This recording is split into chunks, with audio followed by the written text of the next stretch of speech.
المشاهدون الأفاضل، أسعد الله أوقاتكم أينما كنتم بكل خير. أحييكم وأقدم نشرة أخبار المساء والمستهل بالعناوين.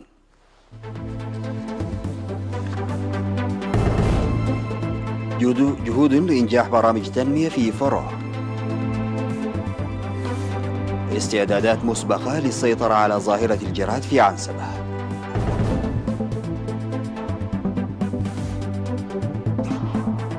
تواصل دعم المحتاجين في جنوب البحر الأحمر.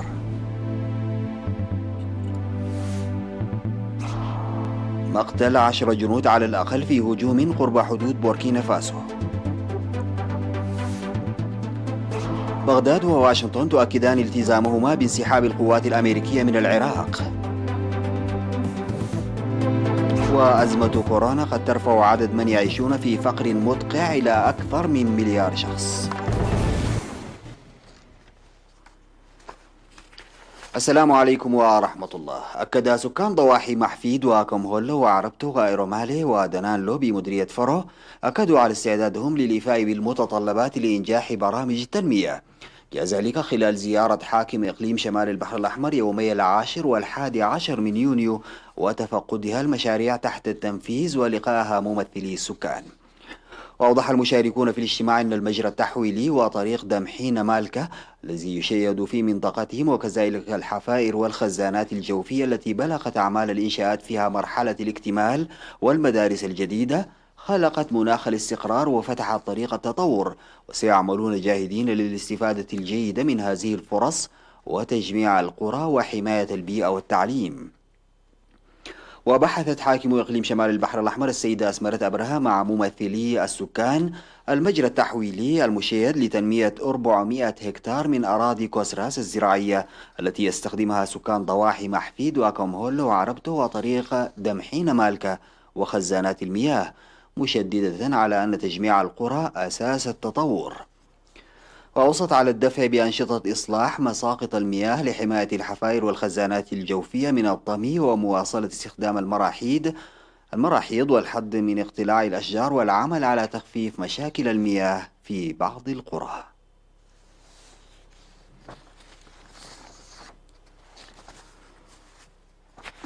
شهدت مدينة كرن حاضرة إقليم عنسبة في 10 و11 من يونيو الجاري دورة تأهيلية للمدربين تركزت على الصيانة العامة وإعداد معدات الرش التي تساعد في المهام الجارية للسيطرة على التوقعات بظهور آفة الجراد الصحراوي في عنسبة. وشارك في الدورة التي انتظمت نظريا وتطبيقيا واشتملت على سلوك الجراد وأهمية الدوريات وطرق رش المبيدات والاستعداد المسبق ودوره في السيطرة على الظاهرة وغيرها من العوامل. شارك فيها 25 خبيرا زراعيا وأعضاء قوات الدفاع. وفيما يتعلق بهدف وأهمية الدورة، ذكرت القائمة بأعمال مكتب وزارة الزراعة في الإقليم السيدة كبرى جبر مسقل بأن الاستعداد التام المسبق يساعد على مواجهة غزو الجراد المحتمل عاجلا ودون أي خسائر، مشيرة إلى أن الدارسين سوف ينقلون المعرفة لغيرهم مستفيدين من المعلومات المكتسبة.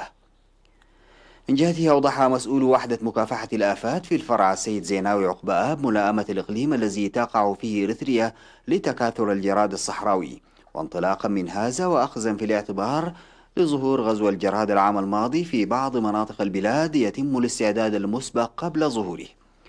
في الختام أشار السيد زيناوي إلى ظهور أسراب جراد محدودة الأسبوع الماضي في منطقة بادوب بمديرية حقات، مشددا على كافة المواطنين للقيام بالمتابعة الجادة والإبلاغ السريع لأقرب مكتب لوزارة الزراعة والإدارة. يذكر ظهور الجراد في أماكن محدودة وبأعداد بسيطة وفي طور الطيران يوم 7 من يونيو في ضاحية بادوب بمديرية حقات.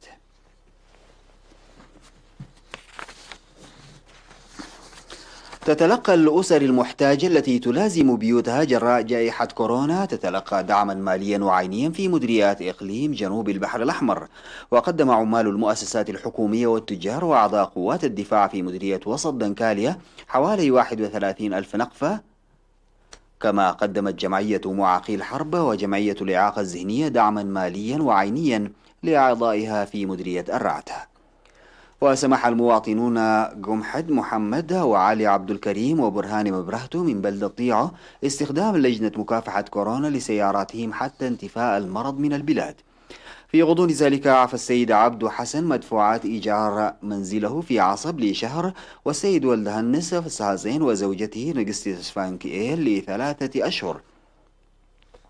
من جهة أخرى قدمت صاحبة حانة رئيس عدي بأسمرة السيدة للتنسيقية ماني 5000 نقفة لصندوق التصدي لوباء كورونا، بينما عفت السيدة تعبة تدلى إيجار متجرين لمدة شهرين.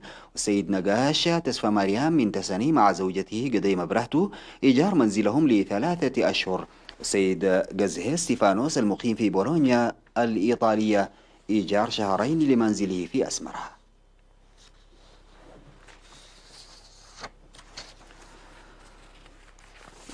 ساعد 8 مواطنين من ضاحية هدامو بمديرية دكم حري المحتاجين بالذرة، بينما قدمت المناضلة أخبرت كفلة كنتالين ونصف الكنتال من الذرة. من ناحية ثانية أعفى الأستاذ دبرزين دخل هيمانوت مستأجري منزله من الإيجارات لمدة شهرين، وقش براخي مبرهتو إيجار شهرين، والسيد قبرهوت قشي زرع بروخ لشهرين، والشيخ محمد سعيد حامد من وسط المدينة لشهر، والسيدة تبلس ولد جبريل إيجار شهر، وباشاي قبر مدهن حدقو إيجار شهر، والسيدة للتنكيل ولد جبريل حتى زوال كورونا، والسيدة حرقو برهي ل3 أشهر، والسيد برهاني بروه من أمهور لشهرين. وتبرعت السيدة مبرات قبرز قابير ب$1000 لتنمية صندوق مكافحة كورونا، في حين عفت أسرة السيد سامسوم قافو من تورونتو مستأجري منازلها من مدفوعات إيجار شهرين، والسيد ألقا ولد مريم مع سيستر حدقو ولد كريستوس من تورونتو ل3 أشهر، وأسرة السيد منقستابتو ولده من وينبيك ل3 أشهر. كما ألغى السيد برهان قبر مسقل من كيتشنر إيجار 3 أشهر، والسيد هايليت بارخ من تورونتو إيجار شهرين، والسيد زكرياس كفلة من تورونتو إيجار شهرين، وأسرة كفلة قرز جهير من تورونتو إيجار شهرين، وأسرة برهي ولد ليبانوس من تورونتو إيجار 3 أشهر، وأسرة السيد قبر مدهن هايلا مريم من كيتشنر 3 أشهر.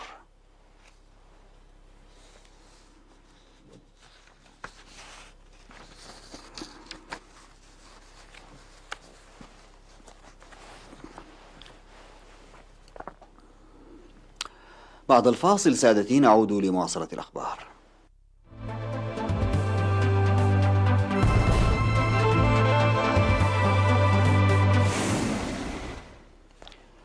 قال الجيش في ساحل العاج إن 10 جنود على الأقل قتلوا، وأصيب 6 آخرون في هجوم على موقع حدودي بشمال البلاد قرب الحدود مع بوركينا فاسو، ولم يتضح بعد من نفذ الهجوم الذي وقع قبل الفجر، وهو الأعنف الذي تشهده ساحل العاج منذ أن اقتحم مسلحون من فرع تنظيم القاعدة في شمال إفريقيا منتجع جراند بسام، وقتلوا 19 شخصا في مارس من عام 2016.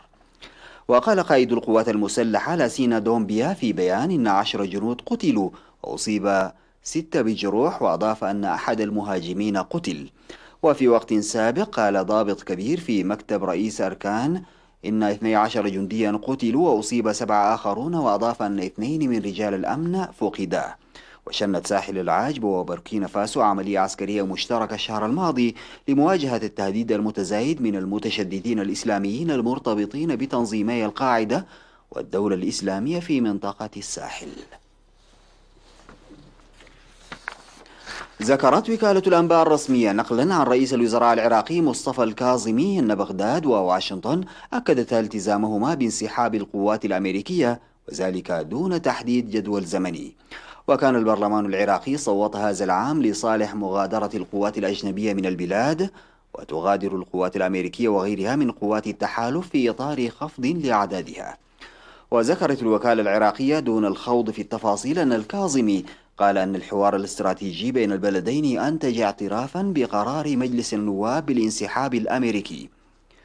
وفي بيان أمريكي عراقي مشترك قالت واشنطن إنها ستواصل خفض قواتها في العراق وبحث وضع القوات المتبقية مع حكومة بغداد، مشددة على أنها لا تسعى لإقامة قواعد دائمة أو لأن يكون لها وجود عسكري دائم في العراق.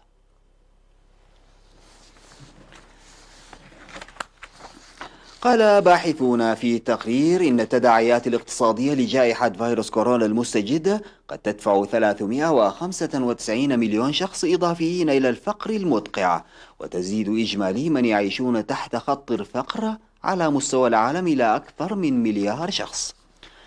وقدم هذا التقرير الذي نشره المعهد العالمي لبحوث الاقتصاد الإنمائي التابع لجامعة الأمم المتحدة عددا من الاحتمالات تأخذ في الاعتبار خطوط الفقر المختلفة التي حددها البنك الدولي إلى أعلى خطوط الفقر. وفي ظل أسوأ احتمال، وهو حدوث انخفاض نسبته 20% في دخل الفرد أو استهلاكه، يمكن أن يرتفع عدد الذين يعيشون في فقر مدقع إلى أكثر من مليار شخص. كما وجد الباحثون من كينغز كوليدج بلندن والجامعة الوطنية الأسترالية أن الفقر قد يتغير في توزيعه الجغرافي، فالمنطقة التي يتوقع أن تشهد أكبر عدد من الأشخاص المعرضين لخطر الانزلاق إلى الفقر المدقع هي جنوب آسيا، تقودها إلى ذلك بالأساس الهند المكتظة بالسكان، وتليها منطقة إفريقيا جنوب الصحراء، حيث سيأتي منها نحو ثلث الزيادة.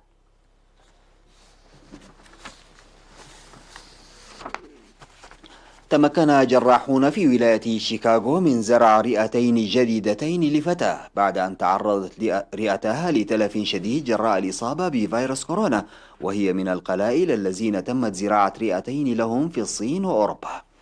الشابة، وتبلغ من العمر 20 عاما، بقيت في العناية المشددة موصولة بجهاز تنفس وآلة تنشيط للقلب لما يقارب الشهرين، حتى خضعت للجراحة في مستشفى نورث ويسترن ميموريال. استمرت العملية الجراحية لحوالي 10 ساعات، خاصة وأن الفيروس ملأ رئتيها بالثقوب وملتصقتان بالجدار الصدري بحسب ما قال الدكتور أنكيت بهارات المشرف على العملية. ورغم إجراء الزراعة، إلا أن الأطباء أبقوا أجهزة التنفس والتنشيط متصلة بالمريضة إلى أن تستعيد عافيتها وتعود لحياتها الطبيعية. وانتظر الأطباء 6 أسابيع حتى يتخلص جسدها من الفيروسات تماما لإجراء الزراعة بعدها. وتشكل عملية زراعة الرئتين نحو 7% فقط من عمليات زراعة الأعضاء التي تمت في الولايات المتحدة العام الماضي، والتي بلغ عددها نحو 40,000 عملية. وغالبا ما يضطر المريض للانتظار نحو 6 أسابيع على قائمة الانتظار ليصل لوده لإجراء الجراحة.